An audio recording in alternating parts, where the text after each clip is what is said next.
lors du gala de mon père, devant près de 200 invités, ils ont raillé ma carrière en déclarant « Elle n'a pas de vraie carrière, elle est juste babysitter ». Tout le monde a ri, mais j'ai souri. Mon banquier s'est penché et a chuchoté « Ils ne savent même pas ce que tu fais ». Quelques secondes plus tard, la salle est devenue silencieuse. Des agents du FBI sont arrivés et ont dit « Tout le monde. Restez exactement où vous êtes ».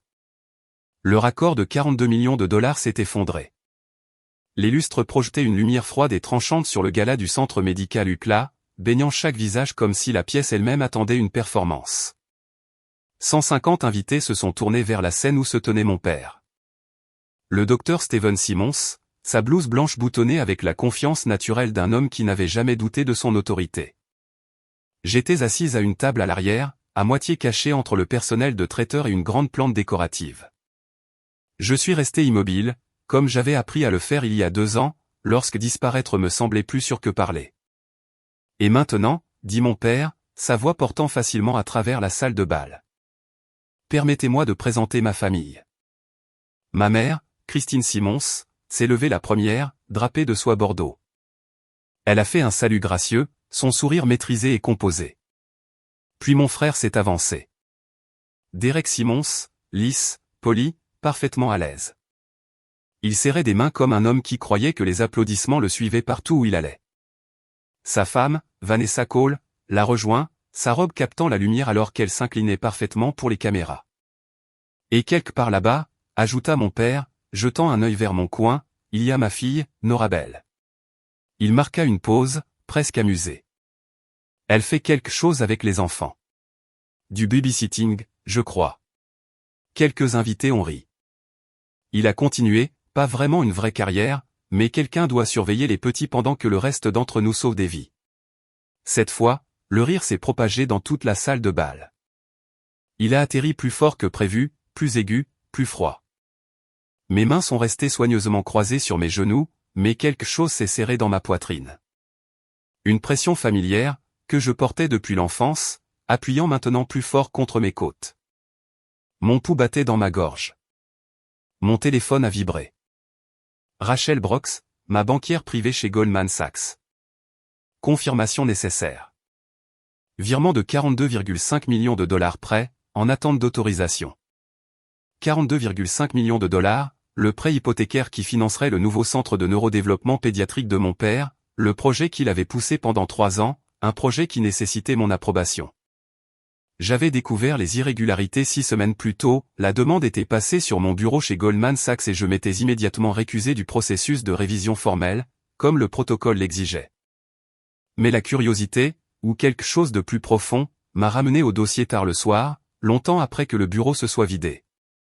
J'ai signalé les divergences par les canaux appropriés, demandé un audit plus approfondi.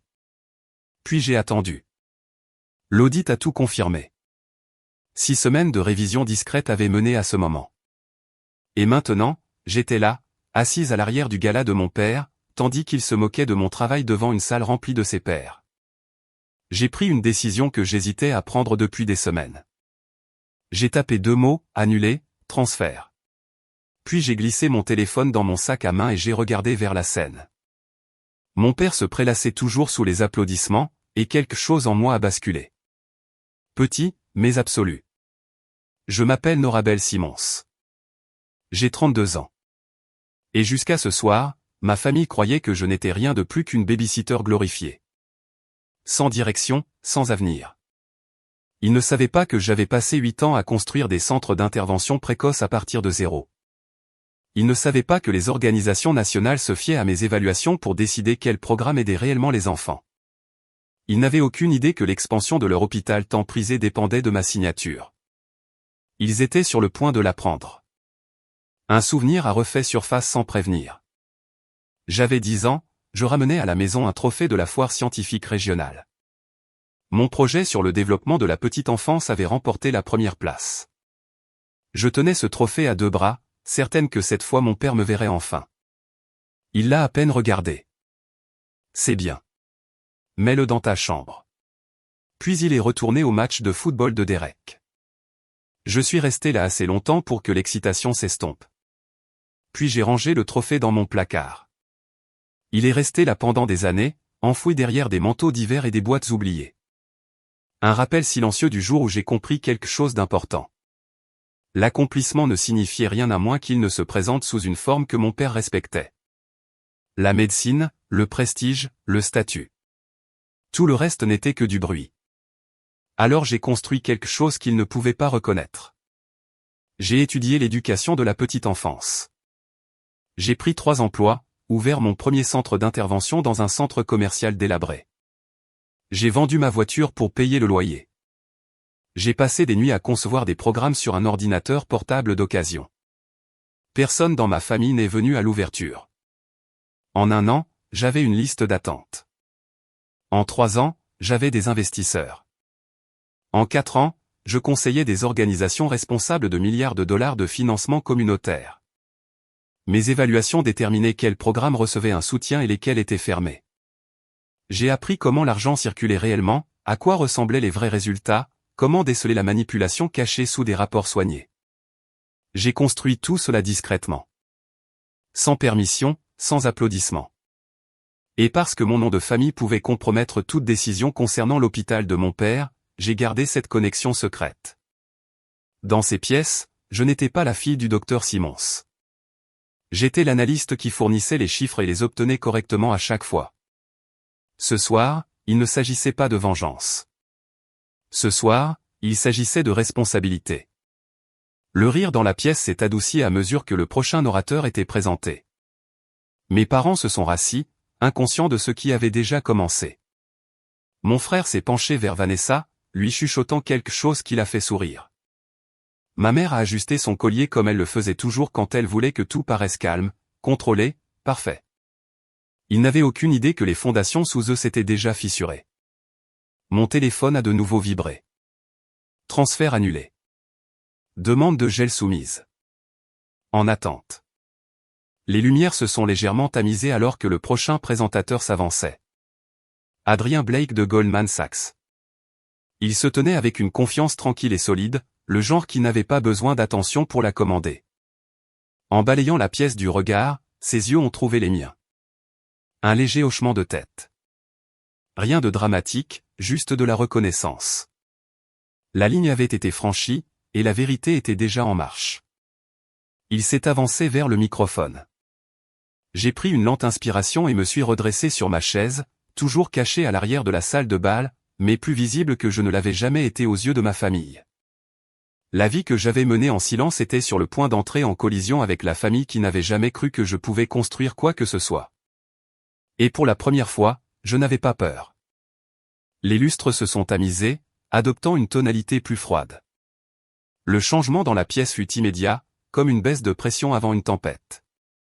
Les conversations se sont tues, les fourchettes se sont arrêtées en l'air. Mon rythme cardiaque a ralenti, régulier et délibéré. Sur scène, Adrien a ajusté le microphone. Ce n'était pas un homme dramatique. Il n'élevait pas la voix et n'exigeait pas l'attention. Il n'en avait pas besoin. Les gens écoutaient quand même. Derrière moi, un serveur a heurté un plateau. 2 verres se sont entrechoqués. Le son aigu a envoyé une brève tension dans ma colonne vertébrale. Je n'avais pas peur de ce qui allait arriver, seulement de ce que cela révélerait, de ce que cela briserait, de ce que cela forcerait à se manifester. À la table VIP, mon père s'est penché en avant, toujours souriant, toujours convaincu que toute la soirée tournait autour de lui. Derek a de nouveau jeté un coup d'œil à son téléphone, tapant rapidement, probablement pour confirmer des opérations pour le matin ou répondre à des messages louant le nom des Simons. Vanessa a vérifié son rouge à lèvres dans un miroir de poche. Ma mère était assise, les mains soigneusement croisées sur ses genoux, son attention fixée sur la scène, comme si, au fond d'elle, elle pouvait sentir un changement qu'elle ne comprenait pas encore. Aucun d'eux ne réalisait que la tempête était déjà arrivée. Adrien s'est éclairci la gorge. Avant de poursuivre le programme de ce soir, dit-il calmement, Goldman Sachs doit aborder une question urgente concernant l'un de nos partenariats majeurs. Un léger murmure a parcouru la salle de bal. Le sourire de mon père s'est crispé. Il s'est légèrement redressé sur sa chaise, s'attendant clairement à être reconnu. Un autre moment sous les feux de la rampe. Notre engagement envers l'investissement responsable exige une transparence totale, a poursuivi Adrien. Plus tôt dans la journée, notre comité a identifié des divergences significatives dans la documentation financière soumise par l'UCLA Medical Center. La pièce s'est figée, un silence si tendu qu'il semblait vibrer. En conséquence, l'allocation de financement de 42,5 millions de dollars pour le Centre de neurodéveloppement pédiatrique a été gelée en attendant un examen plus approfondi. Ce qui a suivi n'a pas été un allaitement. Ce fut une rupture. Des dizaines de corps se sont déplacés simultanément, des chaises ont grincé, des verres ont tinté. Quelque part, une fourchette a frappé le sol. Des voix ont éclaté en chuchotements aigus et fragmentés. L'expression de mon père s'est effondrée, effacée en un battement de cœur. La posture confiante de Derek s'est décomposée, ses yeux naviguant entre la scène et les documents dans les mains d'Adrien. Vanessa a refermé son poudrier, son sourire disparu, remplacé par quelque chose de cassant et d'incertain. Adrien n'a pas fait de pause. Cette action suit le protocole standard, a-t-il dit d'une voix égale. Dans les cas impliquant des dossiers incomplets ou incohérents, un gel est une mesure de précaution, non punitive. Mon père s'est levé à moitié, puis s'est arrêté, puis s'est rassis tandis que les chuchotements se propageaient plus vite, comme des étincelles sur de l'herbe sèche. Et puis Adrien a prononcé les mots qui ont fendu la nuit. Une dernière remarque, a-t-il ajouté. Ces divergences ont été signalées par l'une de nos analystes seniors, quelqu'un dont la diligence a empêché un usage potentiellement grave des fonds communautaires. L'air a quitté mes poumons. Ce n'était pas censé arriver. Je lui avais clairement demandé de garder mon implication confidentielle, de laisser le processus suivre son cours seul, de le garder impersonnel. Mais Adrien a continué, calme et imperturbable. Je comprends qu'elle ait été présentée plus tôt ce soir comme étant essentiellement une babysitter. Une vague d'incrédulité a traversé la foule, mais cette description ne reflète pas l'étendue de son travail. Le projecteur s'est braqué directement sur moi. La chaleur a envahi mon visage alors que des centaines de regards se tournaient vers le coin arrière de la salle de bal où j'avais toujours été placé. Mes paumes sont devenues moites. Mon cœur a battu fort contre mes côtes. Chaque instinct que j'avais construit en 32 ans me disait de reculer, de disparaître, de redevenir invisible. La tension soudaine était presque physique, comme si quelque chose arrachait l'anonymat que j'avais passé des années à protéger. Norabelle Simons, a dit Adrien clairement, est l'une des analystes d'impact éducatif les plus respectées de notre réseau. Son travail a influencé les décisions de financement dans plusieurs États et amélioré les résultats pour des milliers d'enfants. Le silence est tombé. Lourd. Absolu. Mon père s'est levé si brusquement que sa chaise a raclé violemment le sol. C'est impossible, dit-il, sa voix se brisant, partagée entre l'incrédulité et la colère. Elle, Norabelle, n'a pas les qualifications pour cela. C'est une erreur malveillante. Quelques invités ont tressailli. Adrien non. Il n'y a pas d'erreur, docteur Simons. Les mains de ma mère tremblaient sur ses genoux. Son visage était devenu pâle, comme si elle voyait quelque chose qu'elle ne s'était jamais permis d'imaginer. Vanessa a lentement abaissé son poudrier. Derek me fixait, non pas avec colère, mais avec quelque chose de bien pire. De la confusion, comme s'il ne reconnaissait pas la personne qui se tenait devant lui, ou pire, réalisant qu'il ne l'avait jamais fait. Je me suis levé. Non pas parce que je voulais de l'attention, mais parce qu'il n'y avait plus d'endroit où se cacher. Je n'ai rien fait pour vous embarrasser ce soir, ai-je dit, gardant ma voix stable même si mes mains tremblaient légèrement. J'ai signalé des irrégularités dans les documents de financement parce que c'était mon travail. Parce que la transparence compte. J'ai rencontré ses yeux, parce que l'argent destiné aux enfants doit être utilisé avec intégrité. Mon père a fait un pas vers moi. Tu fais ça pour me détruire. Non, ai-je dit, vous avez détruit votre propre crédibilité. Une vague discrète de halètement a parcouru la pièce. Vous n'avez simplement jamais pensé que quelqu'un le remarquerait. Ma mère a tendu légèrement la main, comme pour tenter d'arrêter le moment avant qu'il ne devienne irréversible.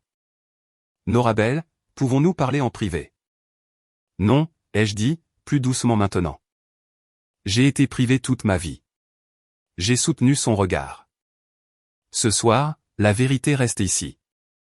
Mon père m'a regardé alors, non pas seulement avec colère, mais avec peur. Le genre de peur qui survient lorsqu'un récit que vous avez contrôlé pendant des décennies commence à s'effondrer.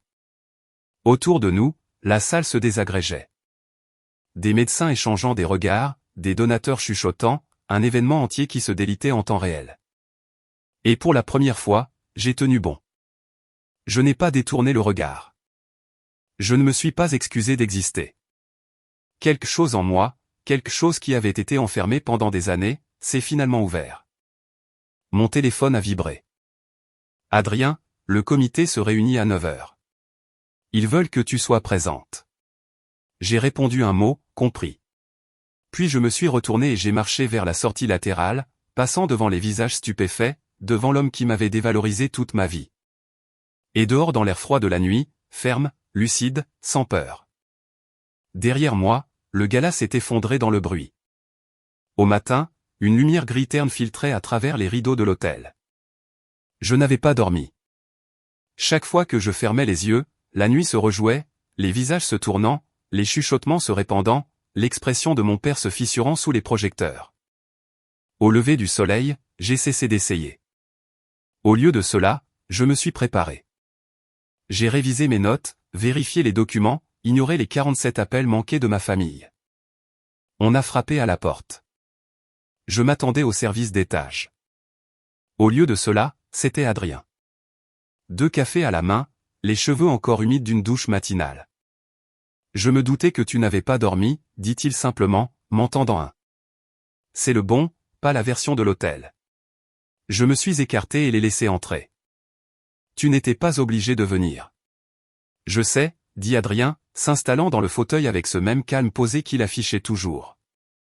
Mais après hier soir, vérifier que tu allais bien me semblait la chose responsable à faire. J'ai expiré lentement. C'était plus que ce à quoi je m'attendais. Tu as tenu la pièce, dit-il. J'ai légèrement secoué la tête. La plupart des gens auraient craqué, a-t-il ajouté. La plupart des gens n'ont pas grandi en apprenant à rester calme face à quelqu'un comme ton père. Il m'a étudié un instant, plus attentivement que je n'en avais l'habitude. Puis-je te demander quelque chose? Bien sûr. Pourquoi n'as-tu jamais dit à personne ce que tu faisais réellement? L'ampleur de ton travail, l'impact. Ta famille n'en avait aucune idée. La moitié du réseau professionnel non plus. J'y ai réfléchi. La réponse n'était pas dramatique. C'était épuisant. Parce que ça n'aurait pas eu d'importance, ai-je dit. Mon père a construit une définition du succès. Si tu n'étais pas dans cette voie, tu n'existais pas, j'ai laissé le silence s'installer. Alors, j'ai arrêté d'essayer d'être vu. J'ai juste fait le travail. Adrien a hoché la tête, attendant. Et plus tard, ai-je poursuivi, garder ma carrière séparée de ma famille, protéger l'intégrité de ce que je fais. Si les gens savaient que j'étais sa fille, chaque décision que je prendrais serait remise en question. Il a bu une lente gorgée de son café. Alors hier soir, ces 2 mondes se sont réunis. Oui. Que tu le veuilles ou non. Je n'ai pas répondu. Tu es plus forte que tu ne le penses, dit-il. J'ai laissé les mots flotter. Les compliments me semblaient toujours inhabituels. À 9h30, nous sommes partis pour le bureau de Goldman Sachs. La montée en ascenseur fut silencieuse, mais sans tension. Juste 2 personnes conservant leur énergie pour ce qui allait suivre. La salle du comité était froide, propre, précise, rien de décoratif, rien de distrayant. 3 membres étaient assis en face de moi, leurs dossiers ouverts, soigneusement classés. Olivia Grant, la présidente, a pris la parole la première. Mademoiselle Simons, nous avons examiné vos conclusions. Avant de poursuivre, je tiens à être clair. Elle a soutenu mon regard. L'implication de votre famille est sans importance. Il s'agit d'une discussion professionnelle. C'est pourquoi je me suis récusé, ai-je dit. Les divergences ont été identifiées grâce au processus de révision standard. Veuillez nous présenter votre analyse. Pendant l'heure suivante, je l'ai fait. Pas de mise en scène, juste des données. Des heures de thérapie qui ne correspondaient pas au registre de l'État. Des achats d'équipements dont le prix était presque le double de la valeur marchande. Des rapports de résultats trop parfaits, trop cohérents pour être réels. Des schémas se répétant d'un trimestre à l'autre. Quand j'ai eu fini, la pièce était silencieuse, non pas sceptique, mais évaluatrice. Olivia a posé son stylo. C'est un travail approfondi, dit-elle. Et profondément préoccupant. Une brève pause. Nous ordonnons un audit complet des dossiers financiers de l'UCLA Medical Center pour les 3 dernières années. Le gel du financement reste en vigueur. Je m'y attendais.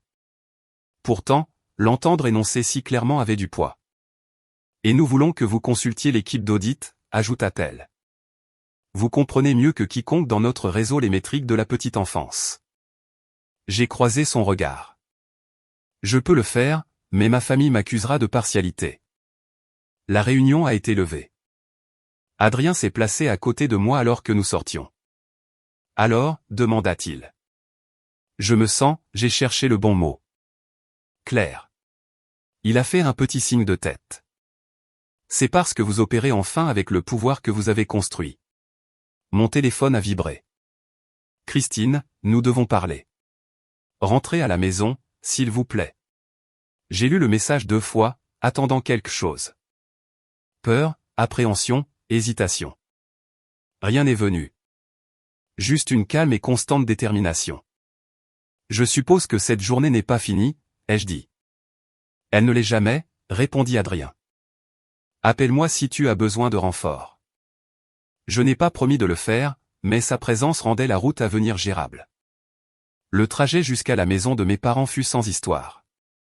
Pas de nuages d'orage, pas de montée dramatique, juste un après-midi froid et immobile et une rue que je connaissais trop bien.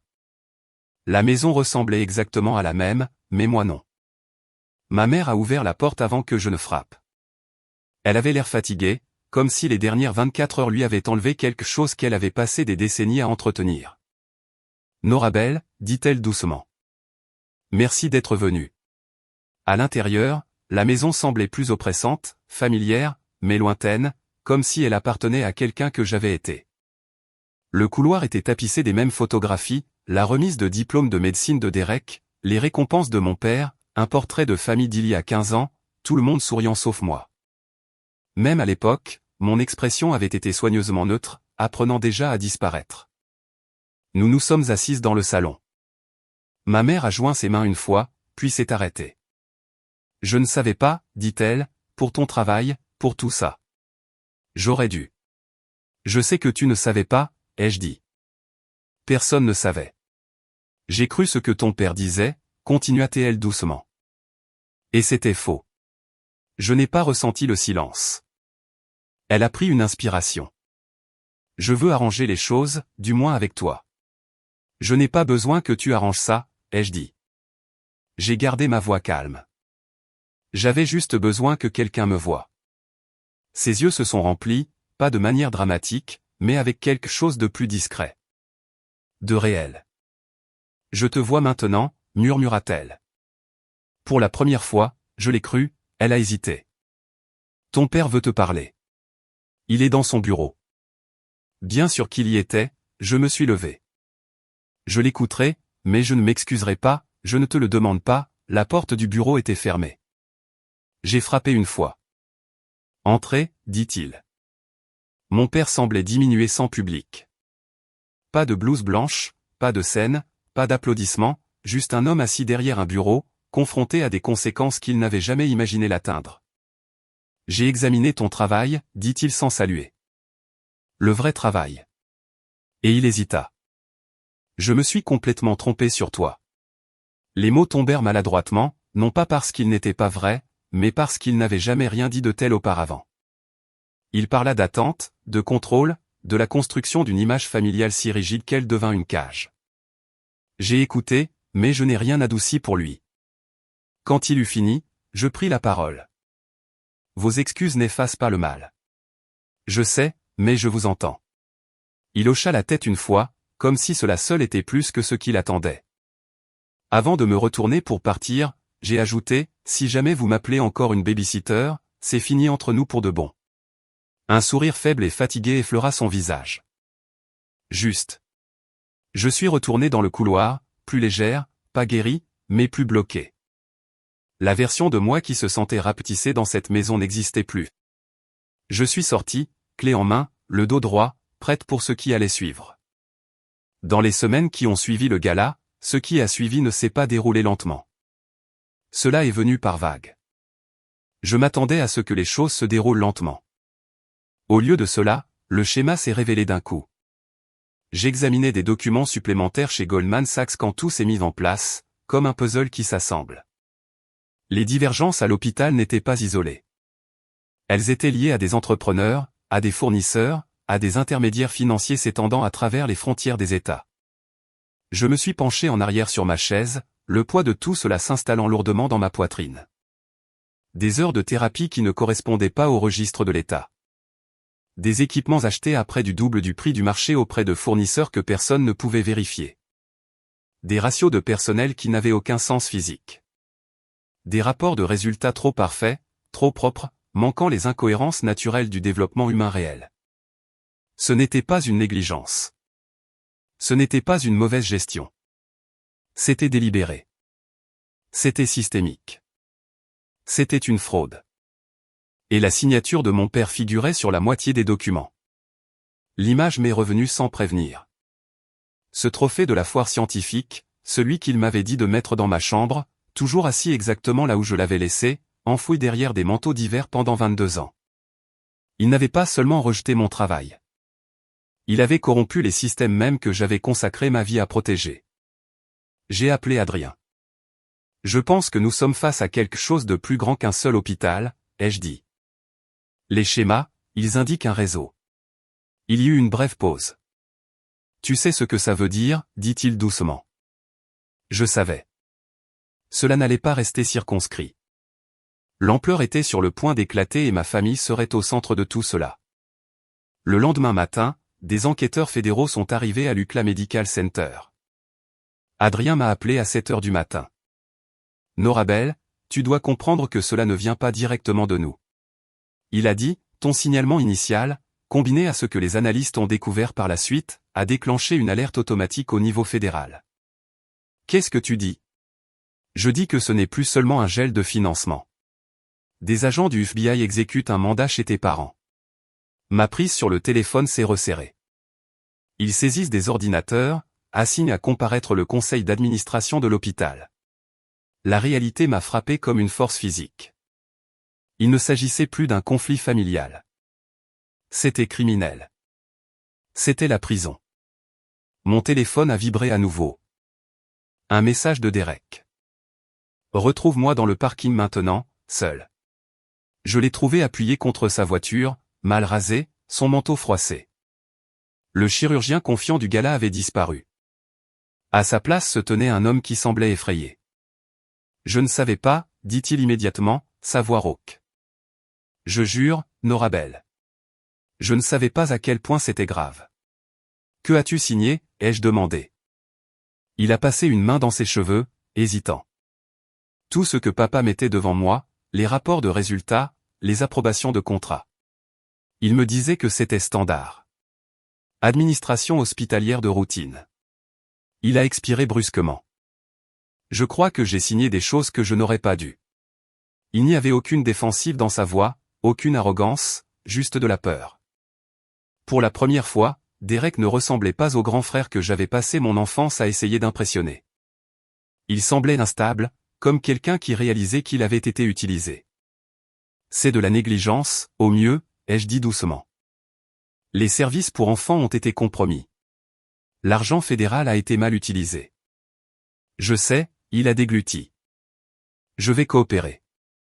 Je dois le faire, mais papa, il refuse tout. Il parle d'assassinat de réputation, du fait que tu as toujours été jalouse de la famille. Quelque chose s'est serré dans ma poitrine. Pas de surprise, de la déception. Même maintenant, face à des accusations fédérales, mon père ne pouvait toujours pas faire face à la vérité. Un SUV noir s'est arrêté à côté de nous. Une femme en est sortie, cheveux gris courts, yeux perçants, badge déjà en main. Mademoiselle Simons, dit-elle, je suis la détective Laura Bennett, unité des crimes financiers. Nous avons examiné l'analyse que vous avez soumise via Goldman Sachs. Nous pensons que cette enquête s'étend bien au-delà d'une seule institution. Elle a soutenu mon regard. Nous avons besoin que vous veniez avec nous. Le bâtiment fédéral était exactement ce qu'il était censé être. Froid, imposant, pierres grises et fenêtres étroites. Des points de contrôle de sécurité qui exigeaient tout. Des couloirs qui semblaient s'étirer à l'infini. J'ai marché à travers avec Adrien à mes côtés. Nos pas résonnaient contre des sols qui avaient été témoins d'innombrables enquêtes avant celle-ci. La détective Bennett nous a conduits à une salle de conférence au fond du bâtiment. 2 enquêteurs supplémentaires attendaient, une sténographe judiciaire à leur côté. « Merci d'être venue, mademoiselle Simons », a dit Bennett, désignant la chaise en face d'elle. « Je tiens à être clair. Vous n'êtes pas suspecte dans cette enquête. Vous êtes ici en tant que témoin et potentiellement en tant que consultante experte. » Je comprends. Elle a fait glisser un épais dossier sur la table. Nous avons examiné votre analyse de la documentation de l'UCLA Medical Center. Votre méthodologie est impressionnante. Vous avez identifié des schémas que nos propres analystes avaient initialement manqués. J'ai ouvert le dossier. Mon évaluation originale était maintenant annotée, élargie, connectée à quelque chose de bien plus grand. L'ampleur avait dépassé de loin ce que j'avais d'abord vu. Les irrégularités s'étendaient au-delà des services de thérapie jusqu'aux contrats de construction, à l'acquisition d'équipements, aux structures de personnel. Jusqu'où cela va-t-il, ai-je demandé. Bennett s'est légèrement penché en avant. Nous pensons que les problèmes à l'UCLA Medical Center pourraient faire partie d'un schéma plus large affectant plusieurs institutions dans la région. Ma poitrine s'est serrée. Ce n'est pas isolé, a-t-elle poursuivi. Il y a des indications d'irrégularités documentaires similaires dans d'autres établissements, toutes connectées via un réseau d'entrepreneurs et d'intermédiaires financiers. Les implications se sont installées lourdement. Ce n'était pas seulement ma famille. C'était un système, une structure, une toile. De quoi avez-vous besoin de moi, ai-je demandé. Votre expertise, dit-elle. Vous comprenez comment ces programmes sont censés fonctionner, à quoi ressemblent les résultats légitimes, comment les fonds devraient circuler. Elle a fait une pause. Cette connaissance est essentielle pour distinguer l'incompétence de la fraude délibérée. Pendant les 3 heures suivantes, je leur ai tout expliqué. Pas d'émotion, juste de la clarté. Comment les programmes d'intervention précoce devaient fonctionner, à quoi ressemblaient les vrais progrès, comment les flux financiers pouvaient être tracés par des canaux légitimes, et comment ils étaient cachés quand ils ne l'étaient pas. Ils ont posé des questions précises, pris des notes méticuleuses, échangeant occasionnellement des observations techniques et discrètes entre eux. Au moment où nous avons fini, l'épuisement s'est installé, pas seulement physique, mais quelque chose de plus profond. J'avais passé des années à construire des systèmes pour aider les enfants. Maintenant, j'utilisais cette même connaissance pour exposer les personnes qui avaient exploité ces systèmes. Mademoiselle Simons, dit Bennett alors que nous nous levions. Je veux que vous compreniez l'importance de ce que vous avez apporté aujourd'hui. Elle a soutenu mon regard. Votre travail pourrait aider à prévenir des millions de dollars de fraude future. Il pourrait protéger des milliers d'enfants de recevoir des soins inadéquats. J'ai hoché légèrement la tête. J'espère que oui. Il y a encore une chose. Elle a hésité, juste brièvement. Nous avons identifié votre frère comme une personne d'intérêt dans cette enquête. Sa signature apparaît sur de multiples documents liés à ces irrégularités. Une pause. Je veux que vous soyez prête à la possibilité qu'il puisse faire face à de graves conséquences légales. Les mots ont frappé plus fort que je ne l'attendais. Je savais que cela allait arriver, mais l'entendre énoncer à voix haute a tout de même été un coup. Derek, malgré tous ses défauts, était toujours mon frère, le garçon avec qui j'avais grandi, l'adolescent qui parfois se tenait discrètement entre moi et les mots les plus durs de notre père. L'homme qui s'était excusé auprès de moi quelques semaines auparavant. Je comprends, ai-je dit. Je n'interférerai pas avec votre enquête. Nous ne nous y attendions pas, répondit la détective Bennett. Adrien est resté silencieux alors que nous repassions la sécurité. Il n'a pas parlé avant que nous sortions sous le soleil hivernal fin et pâle. C'était plus difficile que je ne l'imaginais, dit-il. Oui. Il me regarda. Comment tiens-tu le coup? J'ai réfléchi à la question. Comment tenais-je le coup? Ma famille se désagrégeait autour de moi. Mon père faisait face à un effondrement professionnel. Mon frère risquait d'être inculpé. Ma mère était prise au milieu d'un désastre qu'elle avait passé sa vie à essayer d'éviter. Et j'étais celle qui avait tout déclenché. Je ne sais pas, ai-je admis. J'attends de me sentir coupable, mais ce n'est pas là. J'ai expiré lentement. Ce que je ressens, c'est du soulagement. J'ai cherché les bons mots, comme si j'avais retenu mon souffle pendant 20 ans, et que je pouvais enfin respirer. Adrien a hoché la tête. C'est logique. Tu as apporté beaucoup de choses, étant ignoré, négligé encore et encore. Il fit une pause. Lâcher prise va ressembler à de la liberté, même si tout le reste est compliqué. Nous avons marché en silence pendant un moment. La ville bougeait autour de nous comme si rien n'avait changé. Des gens se pressant vers des réunions, des tasses de café à la main, des vies épargnées par ce qui se déroulait à l'intérieur des bâtiments fédéraux à quelques pâtés de maison. Qu'est-ce qui se passe maintenant, ai-je demandé. Maintenant, l'enquête continue, dit-il. Maintenant, les avocats interviennent. Maintenant, ta famille décide comment elle réagit à la pression. Il me regarda. Et toi, tu décides quel rôle tu veux jouer. Que voulez-vous dire? Tu as des options, Norabel. Il ralentit légèrement. Tu peux prendre du recul. Laissez les enquêteurs s'en occuper. Laissez ta famille faire face à ce qui vient. Un instant. Tu as déjà fait plus que ce que quiconque pouvait attendre, continua-t-il. Ou tu restes impliqué. Aide-nous à comprendre toute l'étendue. Aide à construire de meilleurs systèmes pour que cela ne se reproduise plus. Il rencontra mes yeux. Ton expertise est rare. Si tu le voulais, tu pourrais transformer cela en quelque chose de plus grand. Tu pourrais remodeler le fonctionnement du financement communautaire dans toute la région. L'idée s'installa, lourde et électrique. J'avais passé des années à aider les enfants, un programme, un centre à la fois. Mais si je pouvais influencer le système lui-même? La façon dont des milliards de dollars étaient distribués, les garanties qui pourraient arrêter la fraude avant qu'elle ne commence, la possibilité était accablante et indéniable. Je vais y réfléchir, ai-je dit. Prends ton temps, répondit Adrien. Mais quoi que tu décides, tu n'es pas seul. Ce soir-là, de retour dans ma chambre d'hôtel, j'ai trouvé un message de ma mère. Appelle-me. J'ai hésité, puis j'ai composé le numéro. Norabel. Sa voix semblait plus âgée que la veille, usée par le stress et le manque de sommeil. Les enquêteurs sont venus aujourd'hui. Ils avaient un mandat. Je sais. Ils ont tout pris. Les dossiers de ton père, les ordinateurs de Derek, les dossiers financiers remontant à des années. Sa voix affaiblit. Ils ont dit que ça pourrait être fédéral, qu'il pourrait y avoir des accusations. Maman, je n'appelle pas pour te blâmer, dit-elle rapidement. Son ton était stable, pas en colère. J'appelle parce que tu dois entendre ça, elle a pris une inspiration. Quoi qu'il arrive à cette famille, quelles que soient les conséquences, je ne te tiens pas responsable. Ma gorge s'est serrée. Tu as fait la bonne chose, dit-elle. Les gens qui ont pris ces décisions sont ceux qui doivent en répondre. Des larmes ont monté inopinément à mes yeux. Merci, ai-je réussi à dire. Je t'aime, Norabel. Une pause. J'aurais dû le dire plus souvent. J'aurais dû le montrer. Mais je le fais.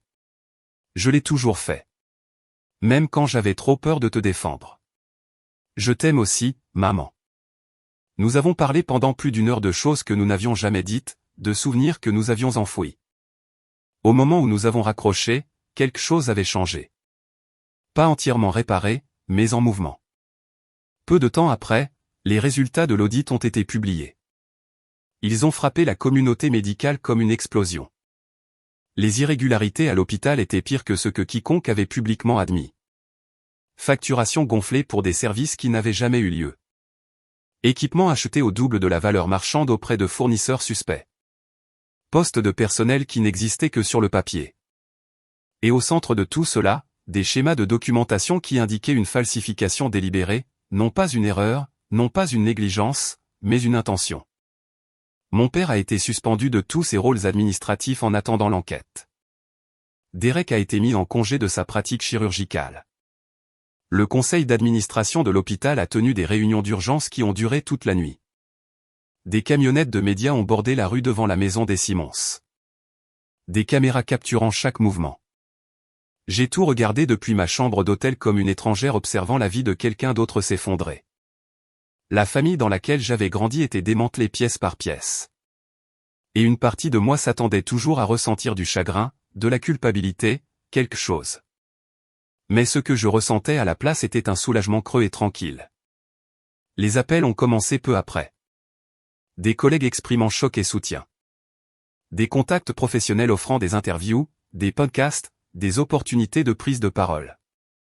Des organisations me demandant de revoir leur système pour s'assurer qu'elles ne feraient pas face au même examen. Et puis mon père a appelé Norabelle. Sa voix était dépouillée de son autorité habituelle. J'ai besoin de te voir, s'il te plaît. Nous nous sommes rencontrés à la chapelle de l'hôpital, un endroit calme, hors de vue, loin des caméras, du personnel, du jugement. Il était déjà là quand je suis arrivé, assis au premier banc. Il avait l'air diminué, plus que je ne l'avais jamais vu. Ses vêtements étaient chers mais froissés. Son visage tiré par l'épuisement, ombragé par des jours de barbe. La présence qu'il avait toujours portée, imposante, intouchable, avait disparu. À sa place, il y avait quelque chose de fragile, presque méconnaissable. « Merci d'être venu, dit-il, sans lever les yeux. » Je me suis assise à côté de lui, laissant de l'espace entre nous. « Que vouliez-vous dire ?» Il prit une inspiration. Je voulais expliquer. Il se tourna vers moi. Ses yeux étaient rouges, bordés de quelque chose qui aurait pu être de la honte. Non pas pour excuser ce qui s'est passé, ajouta-t-il doucement. Juste pour expliquer. J'écoute. Il expira lentement. Quand j'ai commencé dans cet hôpital il y a 30 ans, je voulais changer le monde, dit-il doucement. Je le voulais vraiment. Il regarda droit devant lui, pas moi. J'avais des idées, des programmes qui transformeraient la façon dont nous traitions les enfants, dont nous soutenions les familles, dont nous envisagions la personne entière, pas seulement la maladie. Il marqua une pause. Puis la réalité est arrivée. Les budgets, la politique, un millier de petits compromis qui se transforment lentement en quelque chose que vous n'aviez jamais voulu. Il secoua la tête. Au moment où je suis devenu chef de service, j'avais oublié pourquoi j'avais commencé. Tout ce que je voyais, c'était l'institution qui la maintenait en marche, la finançait, protégeait ma position. J'ai soutenu son regard. Cela n'explique pas la fraude. Non, dit-il, ça ne l'explique pas, le silence s'est installé entre nous. Puis il expira. La vérité est que je savais que quelque chose n'allait pas, sa voix baissa. Je me suis dit que ça n'avait pas d'importance, que le résultat, le nouveau centre, le prestige, la survie de l'institution justifiaient les moyens, il déglutit. Je ne savais pas jusqu'où ça allait, mais je savais que les chiffres n'avaient pas de sens. Une pause, et j'ai choisi de ne pas regarder de trop près. Quelque chose de froid monta dans ma poitrine. Pas explosif, pas aigu, juste constant. Vous avez choisi de ne pas regarder, ai-je dit, parce que regarder aurait signifié admettre que les programmes que vous avez promus ne fonctionnaient pas, il n'a pas interrompu. Que les enfants que vous prétendiez aider ne recevaient pas réellement ce dont ils avaient besoin. Oui. Le mot a à peine quitté sa bouche. Et Derek, ai-je demandé, savait-il? Mon père a fermé les yeux. Il a fait ce que je lui ai dit de faire. Il m'a fait confiance. Il a regardé ses mains. Il a vu ma signature, ma confiance. Il a supposé que tout était légitime. Un long soupir. Il va payer pour mes décisions. Sa voix s'est tendue. C'est le pire. Nous étions assis en silence. La lumière colorée des vitraux s'étendait sur les bancs vides. Pourquoi me dites-vous cela, ai-je finalement demandé. Il s'est tourné vers moi. Parce que tu mérites la vérité. Un instant. Parce que j'ai passé 20 ans à ne te donner que du dédain, et je te dois au moins l'honnêteté. Il a soutenu mon regard, et parce que je comprends maintenant ce que tu as construit, ce que tu es devenu. Sa voix s'est adoucie. C'est tout ce que je voulais être et que je n'ai pas été assez courageux pour devenir. Ce n'est pas une excuse. Non, dit-il doucement. Ce n'en est pas une. Il hésita comme s'il envisageait de me prendre la main, puis s'arrêta. Les excuses sont séparées. Il prit une inspiration. Je suis désolé, Norabelle, pour tout. Sa voix vacilla légèrement, pour avoir méprisé ton travail, pour t'avoir humilié au gala. Pour t'avoir élevé en te faisant croire que tu étais une déception alors que tu étais en fait la personne la plus honnête de cette famille. Les mots ont atterri quelque part au fond d'un endroit que je n'avais pas réalisé être encore vide. Je ne sais pas si je peux vous pardonner, ai-je dit lentement. Ce qui s'est passé? Ce que vous avez laissé se produire? Ça a fait du mal à des gens. Des enfants qui avaient besoin d'aide n'en ont pas eu. L'argent est allé à de faux programmes, à des contrats gonflés. Je sais, il n'a pas argumenté. Mais je peux essayer de comprendre, ai-je ajouté. Et peut-être qu'un jour cela deviendra autre chose. Il a hoché la tête. Pour la première fois, j'ai vu quelque chose de réel dans son expression. Pas de l'autorité, pas de contrôle, mais de l'humilité. C'est plus que ce que je mérite. Probablement. Je me suis levé en enfilant mon manteau. Que allez-vous faire maintenant? Coopérer, dit-il. Accepter toutes les conséquences, il regarda au-delà de moi. Et espérer que quelque part en chemin, je pourrais faire amende honorable. Je l'ai laissé là, une silhouette diminuée sous les vitraux et les ombres silencieuses. Le chemin jusqu'à ma voiture me parut plus long qu'il n'aurait dû l'être. Lourd. Chaque pas portait le poids de ce que je venais d'entendre, mais en dessous, quelque chose d'autre, faible, inconnu, le premier indice de quelque chose qui pourrait un jour devenir la paix. L'enquête fédérale s'est étendue plus rapidement que quiconque ne s'y attendait. Ce qui avait commencé comme un examen des finances d'un hôpital est devenu quelque chose de bien plus vaste. Une enquête régionale. Plusieurs institutions, des dizaines d'entrepreneurs, un réseau de relations financières s'étendant à travers les frontières des États. Et d'une certaine manière, je me suis retrouvé au centre de tout cela, non pas en tant que suspecte, mais en tant qu'experte, quelqu'un qui comprenait comment ces systèmes étaient censés fonctionner et pouvait identifier exactement comment ils avaient été manipulés.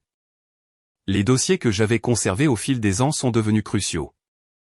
Des emails montrant des préoccupations qui avaient été ignorées, des tableaux comparatifs exposant des coûts gonflés dans différentes installations.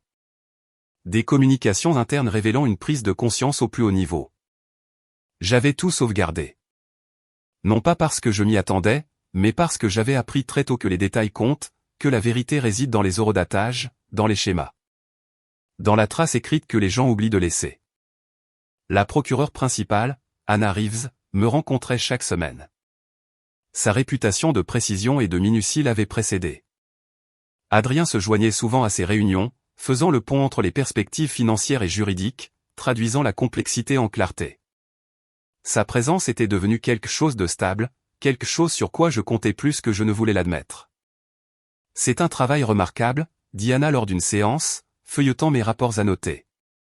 Vous avez essentiellement cartographié la façon dont fonctionne la fraude aux fonds communautaires. Elle leva les yeux. Cela pourrait influencer la politique fédérale. C'était l'objectif, ai-je dit, il y a autre chose. Elle posa le dossier. Son expression changea, plus sérieux maintenant. Nous avons retracé les irrégularités plus loin que nous ne le pensions initialement. Une pause. L'implication de votre père semble s'étendre sur plus de 15 ans. Le chiffre frappa fort, comme quelque chose de physique, 15 ans. Alors que je construisais ma carrière, affinais mon expertise, créais des programmes qui aidaient réellement les enfants, mon père faisait partie d'un système qui drainait les ressources des communautés mêmes que j'essayais de servir. À quel point est-ce grave, ai-je demandé. Potentiellement des accusations pénales fédérales, dit Anna. Votre frère coopère. Il a accepté de témoigner de ce qu'il savait et quand. Une brève pause. Mais la situation de votre père est plus complexe. Parce qu'il était au centre de tout cela, ai-je dit. Elle hocha la tête. Parce qu'il a aidé à le construire. Son expression s'adoucit légèrement. Je sais que c'est difficile, mais je veux que vous compreniez une chose. Rien de ce que vous avez fait n'a aggravé la situation. Une fois que les schémas sont devenus visibles, l'enquête était inévitable. Elle a soutenu mon regard. C'est ce que je ne cesse de me répéter, ai-je dit doucement. Elle a tendu la main sur la table, touchant brièvement la mienne. Un petit geste humain de la part de quelqu'un dont le sang-froid se brisait rarement. Pour ce que ça vaut, a-t-elle ajouté, vous avez géré cela avec une intégrité exceptionnelle. La plupart des gens auraient essayé de protéger leur famille, même au détriment de la vérité. J'ai légèrement secoué la tête. Je ne pense pas que j'avais le choix. Une fois que je l'ai vu, je ne pouvais pas l'ignorer. C'est exactement ce qui vous rend précieuse, dit-elle. Ce refus de détourner le regard. Nous aurons besoin de votre témoignage au procès. Je vous donnerai le plus de préavis possible. Après son départ, Je suis resté assis seul dans la salle de conférence, entouré de documents, de graphiques, de mets, preuve de la trahison de la confiance publique par ma famille. L'histoire qu'il racontait n'était pas celle que j'avais jamais voulu croire. De bonnes intentions érodées par l'opportunité, des principes échangés contre la commodité, des enfants sacrifiés pour la survie institutionnelle, et j'avais été celle qui l'avait exposée. Ce soir-là, je suis allé chez ma mère. L'agitation médiatique s'était légèrement estompée, remplacée par de nouveaux titres, de nouveaux scandales, mais la maison se sentait toujours assiégée, store tiré, voiture garée dans le garage, un calme attendant le prochain impact. Elle a ouvert la porte. Elle avait l'air plus vieille, pas de façon dramatique, mais de ces petites manières qui s'accumulent. Fatigue, tension, absence de repos. Les avocats sont revenus aujourd'hui, dit-elle alors que nous nous asseyions. Ils essaient de négocier un accord de plaidoyer pour ton père. Ils disent que c'est sa meilleure option. Qu'est-ce que ça signifie? Ça signifie qu'il pourrait éviter la prison s'il accepte de témoigner contre les entrepreneurs, les intermédiaires, les personnes plus haut placées dans le réseau. Elle a serré ses mains autour d'une tasse de thé qui avait depuis longtemps refroidi. Il ne veut pas le faire. Il dit que ça détruirait ce qui reste de sa réputation. Sa réputation est déjà partie, maman. Je sais. Elle fixa la tasse. Mais il croit toujours que cela pourrait passer, que les gens oublieront, qu'il pourra reconstruire. Elle secoua lentement la tête. J'ai passé 40 ans marié à un homme qui ne pouvait pas admettre qu'il avait tort. Une pause. Je ne pense pas qu'il soit capable de commencer maintenant. Je l'ai étudié. Vraiment étudié. Pour la première fois, j'ai vu le coût de tout cela. Des décennies à aplanir les conflits, à éviter la confrontation, à maintenir l'apparence de stabilité tout en se désintégrant silencieusement en dessous. Que voulez-vous, ai-je demandé. Elle a levé les yeux. Pas ce que papa veut, pas ce que Derek veut. Que voulez-vous? La question a semblé la prendre au dépourvu. Elle a posé la tasse avec précaution et est restée silencieuse un long moment. Je veux arrêter d'avoir peur, dit-elle finalement. Sa voix était calme mais faible. Peur des humeurs de ton père. Peur de briser l'image que nous avons construite. Peur de ce que les gens penseraient. Une inspiration. J'ai passé toute ma vie à avoir peur. Et je suis fatigué. Alors arrête, ai-je dit. Ce n'est pas si simple. Ça l'est, ai-je dit doucement. Ce n'est juste pas facile. Je me suis penché en avant. Tu m'as appris quelque chose sans le vouloir. Que parfois, la survie signifie se rendre invisible. J'ai soutenu son regard. J'ai trop bien appris cela. Une pause. Mais il arrive un moment où l'invisibilité devient une sorte de mort. Ses yeux se sont remplis. Quand le coût de la dissimulation devient plus grand que le coût d'être vu. Elle m'a regardé longtemps. Quand es-tu devenu si sage? Je ne le suis pas, ai-je dit. Je suis juste quelqu'un qui a finalement cessé de disparaître. Nous avons parlé pendant des heures de choses que nous n'avions jamais dites. Au moment où je suis parti, quelque chose entre nous avait changé. Pas entièrement guéri, mais différent. Une reconnaissance peut-être que nous avions toutes les deux survécu à la même famille, juste de différentes manières. Et peut-être que nous commencions toutes les deux à guérir. Ce qui a suivi ne ressemblait pas au temps qui passe. C'était une pression qui montait. Le procès, le contrôle minutieux, la pression montante. Au fur et à mesure que l'affaire devenait plus publique, mon père, le docteur Steven Simmons, a été filmé par des journalistes alors qu'il était escorté au tribunal, le visage figé par la colère. Derek avait l'air épuisé, plus mince, assombri par des semaines de stress. Et moi, je suis devenu quelque chose que je n'attendais pas, un titre. La babysitter qui a dénoncé la plus grande fraude en matière de soins de santé de la région. L'attention était constante, implacable, un rappel du coût de l'intégrité. Ma mère a organisé un dernier dîner de famille. Une dernière tentative pour quelque chose qui ressemblait à la paix. Cela a duré moins d'1 heure. Tu avais le choix, a dit mon père, sa voix tendue de ressentiment. Tu aurais pu sauver cette famille. Un instant, je l'ai ressenti. Le vieil instinct de me recroqueviller, de m'excuser, de me rendre invisible, comme je l'avais fait pendant 32 ans. Mais cette version de moi n'existait plus. Vous l'avez détruite bien avant que je ne l'expose, ai-je dit, en me levant. Je ne serai pas complice de nuire aux enfants. Je suis sorti, et je savais. J'en avais fini avec l'illusion de loyauté qui exigeait le silence. Mon témoignage a duré 3 jours, long, épuisant. La défense a tout essayé. Ils m'ont dépeinte comme rancunière, vindicative, ont remis en question mes qualifications, ont utilisé les paroles de mon père au gala comme preuve de partialité. Ils ont suggéré que j'avais manipulé des données, fabriqué des conclusions, agi par dépit et non par principe. Je n'ai pas réagi. J'ai répondu avec des faits, des données, de la documentation, laissant les preuves parler. Mais le deuxième jour, quelque chose a changé. L'un des avocats de la défense a introduit un document que je n'avais jamais vu, un mémo interne de Goldman Sachs. Il suggérait que mon analyse originale contenait des erreurs. Des erreurs qui avaient été corrigées par d'autres analystes avant la soumission du rapport final. N'est-il pas vrai, a pressé l'avocat, que vos premières conclusions étaient erronées, que d'autres ont dû corriger vos erreurs? Mon estomac s'est serré pour la première fois.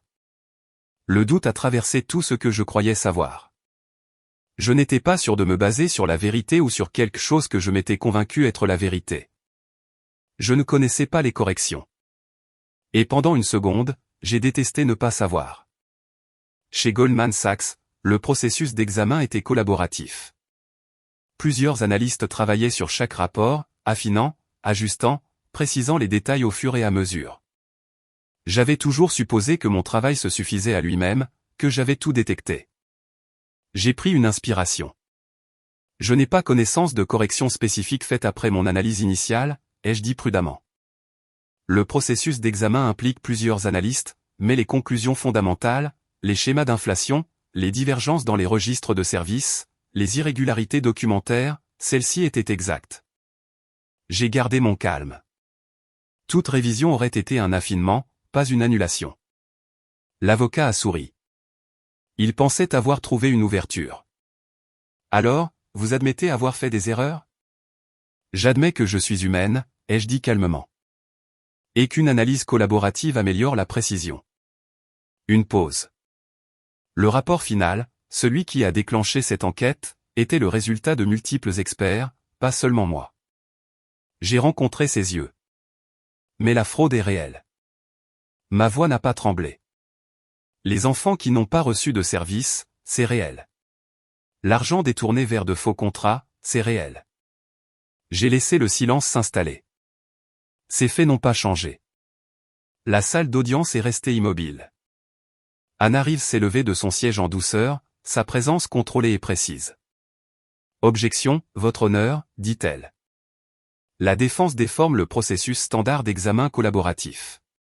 Les premières conclusions de mademoiselle Simons étaient matériellement exactes et ont directement mené à l'audit. Toute révision interne est sans pertinence pour la fraude sous-jacente. Le juge a hoché la tête. Retenu. Mais le mal était fait. Une question avait été semée. Le doute n'avait pas besoin de preuves, juste d'une suggestion. Alors que je descendais pour la pause de l'après-midi, Adrien m'attendait juste à l'extérieur de la salle d'audience. Son expression était tendue, contenue, mais indubitablement en colère. Ce mémo était un coup bas, dit-il à voix basse, me guidant loin du groupe de journalistes. Ils essaient de discréditer la source. C'est tout. J'ai hoché la tête. Mais plus tard, seul dans ma chambre d'hôtel, le doute s'est infiltré quand même. Pour la première fois depuis le gala, je me suis remise en question. Avais-je été trop confiante, trop certaine? Mes sentiments envers mon père, tout ce que j'avais porté pendant des années, avait-il influencé mon analyse d'une manière que je n'avais pas vue? Mon téléphone a sonné à 22 heures. Adrien, j'ai entendu parler du mémo, dit-il. J'ai récupéré les dossiers internes. Les corrections étaient des problèmes de formatage mineurs, de petits ajustements décimaux, rien qui ait changé tes conclusions. Alors pourquoi je ne savais pas? Parce que c'est comme ça que le système fonctionne, dit-il, le travail de chacun est affiné. Ça ne veut pas dire que tu avais tort. Ça veut dire que le processus a fonctionné. Il fit une pause. Norabelle, tu n'as pas fait d'erreur. Tu as découvert la vérité. Ils essaient de détourner l'attention de ça. Je sais, ai-je dit, mais j'ai hésité un instant dans ce tribunal. Je me suis demandé s'ils avaient raison, si j'avais laissé mon histoire personnelle affecter mon jugement. L'as-tu fait? J'y ai réfléchi. Vraiment réfléchi. Non, ai-je dit finalement. Je me suis récusé. J'ai suivi le protocole. J'ai tout documenté. Une respiration. Si quelque chose, j'ai été plus strict avec les preuves parce que cela impliquait ma famille. Alors fais confiance à ça, dit-il simplement. Fais confiance à ton travail. Fais confiance à qui tu es maintenant. La clarté de sa voix a coupé le bruit. Merci, ai-je dit doucement. Dors bien, ajouta-t-il. Demain, c'est ton dernier jour à la barre. Après ça, ce n'est plus entre tes mains. J'ai raccroché et j'ai fixé le plafond. Le poids des derniers mois pesait sur moi. Demain, je retournerai dans ce tribunal, répondrai à leurs questions, endurerai tout ce qu'ils me lanceraient, et ensuite je devrais vivre avec ce qui allait suivre. Peu de temps après mon témoignage, Anna a appelé. Sa voix était tendue, contrôlée, mais urgente. Nous avons trouvé quelque chose de nouveau, dit-elle. Quelque chose d'enfoui dans les documents d'acquisition pour le projet d'expansion. Quel genre de quelque chose? Des sociétés écrans, des structures de propriété superposées, des pots de vin illégaux liés à l'acquisition du terrain pour le centre. La pièce est devenue plus froide. Le même projet que vous avez cessé de financer. Mon pouls a ralenti. Jusqu'où cela va-t-il? Un battement. Ce n'est plus seulement de la fraude, Norabel. C'est du racket. Le mot a frappé lourdement. Cela implique des responsables au niveau de l'État, a-t-elle poursuivi. Pas seulement le conseil d'administration de l'hôpital. C'est beaucoup plus grand que nous ne le pensions. L'échelle a changé instantanément. Qu'est-ce que cela signifie pour mon père? Cela signifie que les accusations portées contre lui vont probablement augmenter considérablement, elle a fait une pause. Et cela signifie que sa coopération, une vraie coopération, devient beaucoup plus précieuse. Une autre pause. Cela signifie également que vous pourriez être appelé à témoigner à nouveau dans une procédure différente à un niveau supérieur. Je me suis assise, mes jambes n'étant plus stables. J'ai besoin de réfléchir. Prenez le temps dont vous avez besoin, dit-elle. Mais comprenez, cela avance rapidement. Les enquêteurs veulent agir avant que les preuves ne disparaissent ou que les gens ne commencent à fuir. Une fois l'appel terminé, je suis restée assise longtemps, regardant la lumière changer dans la pièce. L'affaire que j'avais aidé à construire n'était plus contenue. Ce qui avait commencé comme une divergence de financement dans un seul hôpital s'était transformé en une enquête fédérale de racket, atteignant les plus hauts niveaux du gouvernement, et ma famille était au centre de tout cela. Adrien est arrivé environ 1 heure plus tard. Il devait l'avoir appris par ses propres canaux. Il n'a rien dit au début. Il s'est juste assis à côté de moi sur le canapé et a attendu. Je ne sais pas quoi faire, ai-je finalement admis. Chaque fois que je pense avoir atteint le fond de cette affaire, il y a une autre couche en dessous. C'est comme ça que ça marche, dit-il. Il regarda par la fenêtre.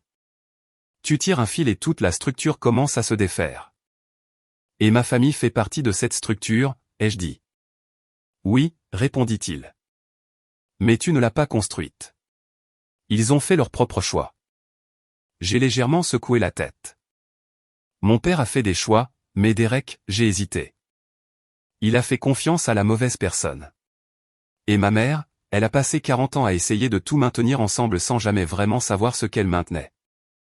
Adrien est resté silencieux un instant.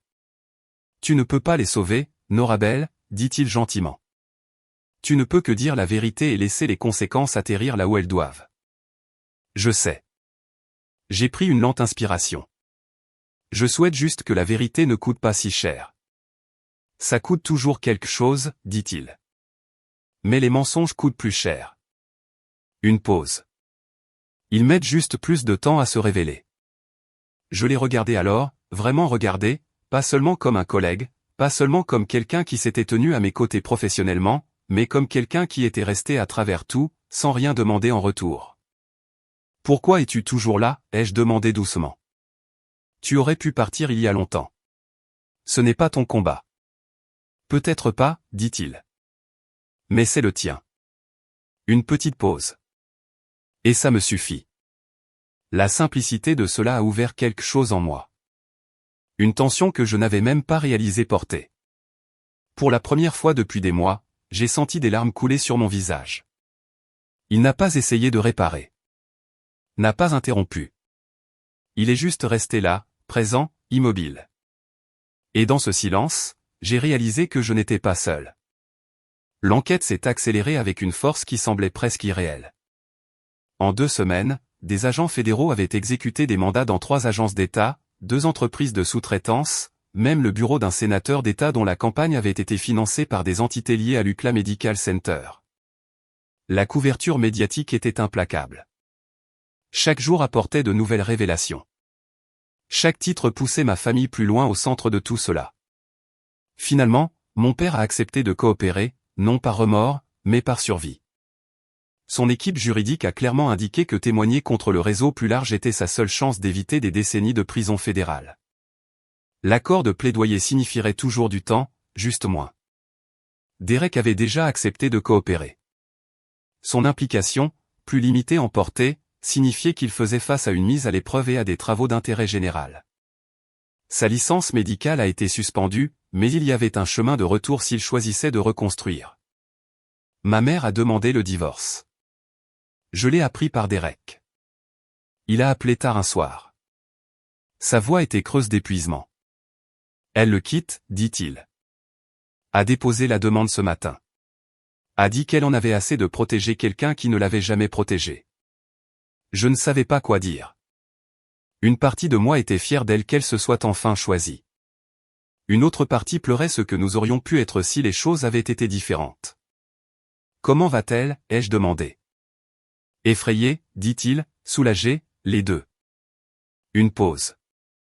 Elle a demandé de tes nouvelles. Elle veut savoir si tu viendras la voir. Je le ferai. Il a hésité. Je suis désolé, Norabelle, pour tout. Pour ne pas avoir vu ce qui se passait, pour ne pas t'avoir défendu quand nous étions enfants. Je sais, ai-je dit doucement. Est-ce que ça rend les choses meilleures? Pas encore, une inspiration. Mais peut-être qu'un jour ça le fera. J'ai rendu visite à ma mère le week-end suivant. La maison était en train d'être préparée pour la vente. Trop grande, trop chère, trop pleine de souvenirs qu'elle ne voulait plus porter. Elle avait déménagé dans un petit appartement près de l'université. C'était modeste, simple, rien à voir avec le foyer soigneusement entretenu qu'elle avait conservé pendant des décennies. J'aurais dû faire ça il y a des années, dit-elle alors que nous étions assises ensemble. Mais j'avais peur. Elle regarda ses mains. Peur d'être seule, peur de ce que les gens penseraient. Peur de tout perdre, même si ce que j'avais été construit sur quelque chose d'instable. Qu'est-ce qui a changé, ai-je demandé. Elle me regarda. Toi. Ses yeux contenaient à la fois du regret et autre chose. De la fierté. Te voir défendre ce qui était juste, même quand cela te coûtait tout. Cela m'a montré ce à quoi ressemble le vrai courage. Elle secoua légèrement la tête. J'ai passé ma vie à choisir le confort plutôt que le courage. Ce n'était pas du courage, ai-je dit. Je ne pouvais simplement pas l'ignorer une fois que je l'ai vu. C'est exactement ce qu'est le courage, dit-elle. Voir clairement et agir quand même. Elle a tendu la main vers la mienne. Je suis fier de toi, Norabelle. Sa voix s'est adoucie. J'aurais dû le dire il y a des années, mais je le dis maintenant, et je le pense. Les mots se sont installés quelque part profondément en moi. Un endroit que j'avais oublié qu'il existait. Un instant, j'avais de nouveau 10 ans, tenant ce trophée de la foire scientifique, attendant d'être vu. Mais cette fois, je l'étais. Les conséquences de l'enquête ont changé ma vie de façon que je n'aurais jamais attendue. La babysitter qui a dénoncé un empire médical. C'est comme ça qu'on m'appelait. Les journalistes voulaient des interviews. Les producteurs voulaient des documentaires. Les éditeurs voulaient des livres. Tout le monde voulait un morceau de l'histoire. J'ai décliné la plupart des offres. Je n'ai choisi que les opportunités qui me permettaient de me concentrer sur ce qui comptait vraiment. Le système, les échecs, les réformes. J'ai parlé de la surveillance du financement communautaire, de la transparence de la facturation des soins de santé, de la vulnérabilité des programmes destinés à protéger les enfants. L'attention était écrasante, mais elle a aussi ouvert des portes. 2 mois après la conclusion du procès, j'ai reçu une invitation du département de la santé et des services sociaux. Ils voulaient que je consulte sur de nouvelles directives fédérales pour la surveillance du financement communautaire. Le travail que j'avais fait, les systèmes que j'avais construits étaient reconnus au plus haut niveau. J'ai accepté le poste. Ce qui devait être une mission de 6 mois à Washington est devenu quelque chose de permanent. J'aidais maintenant à façonner les systèmes qui déterminaient comment des milliards de dollars de financement communautaire étaient distribués et surveillés. L'ironie ne m'a pas échappé. La fille, qui avait autrefois été rejetée comme une babysitter, influençait maintenant la politique fédérale qui affectait des millions d'enfants. Déménager à Washington n'était pas seulement une étape de carrière. C'était une rupture nette, une séparation finale de l'identité que ma famille m'avait assignée pendant si longtemps. Laisser derrière moi les structures familières de mon passé et entrer dans l'architecture nette et imposante de la capitale m'a semblé physique, comme reprendre le contrôle, comme choisir enfin qui j'étais autorisé à être. Ma relation avec ma famille ne s'est pas résolue du jour au lendemain. Elle a évolué lentement avec le temps. Mon père et moi avons trouvé quelque chose qui ressemblait à la paix pendant sa peine de prison, des appels téléphoniques occasionnels, d'abord tendus, défensifs, s'adoucissant progressivement en quelque chose de plus proche de la compréhension. Il n'a jamais pleinement accepté la responsabilité. Mais il a commencé à reconnaître que je n'avais pas agi par ressentiment, que j'avais agi parce que je croyais en quelque chose. Il a commencé à poser des questions sur mon travail. Non pas pour le contester, mais pour le comprendre, pour comprendre les systèmes qu'il avait autrefois contribué à déformer. Ce n'était pas une rédemption, mais c'était quelque chose, un point de départ. Derek et moi avons changé aussi. Sans l'ombre de notre père, nous avons trouvé un espace que nous n'avions jamais eu auparavant.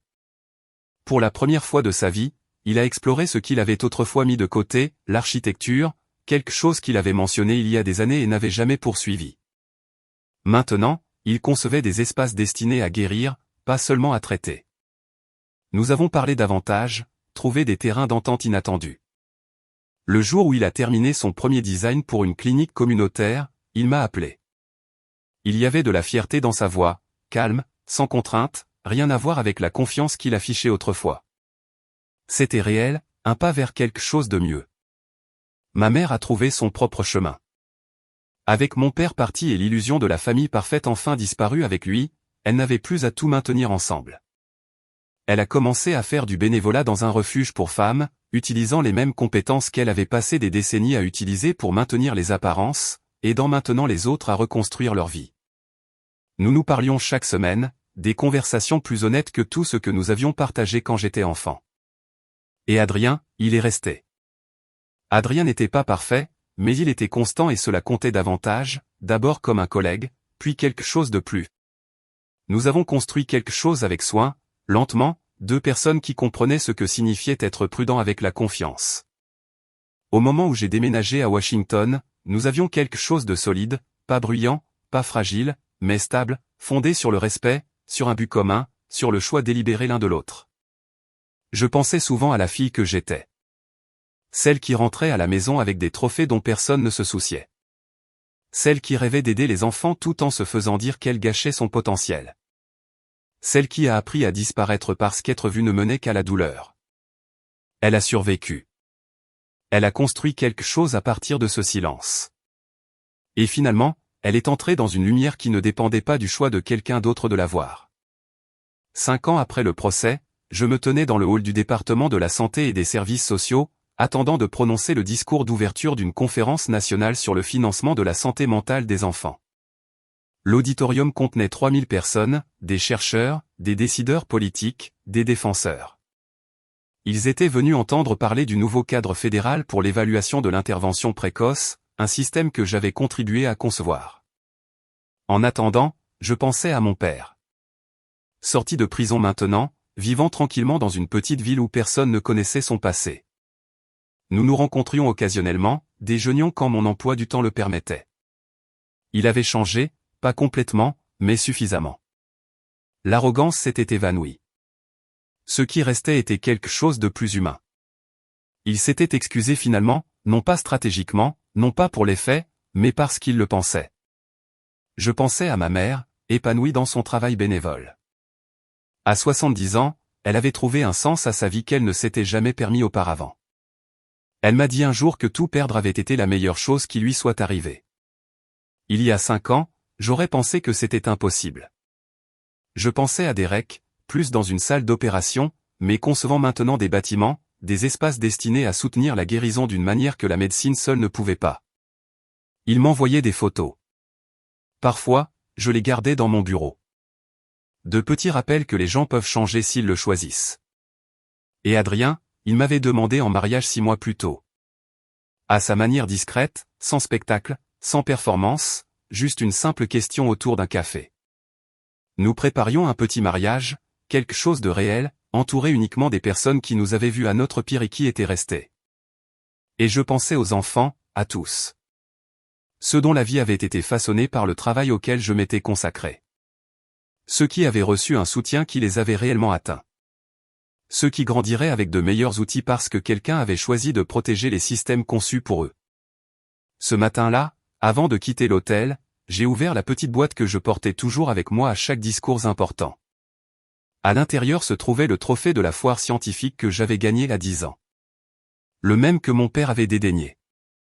Le même que j'avais caché pendant 22 ans. Je l'ai retrouvé lors du déménagement de ma mère, exactement là où je l'avais laissé.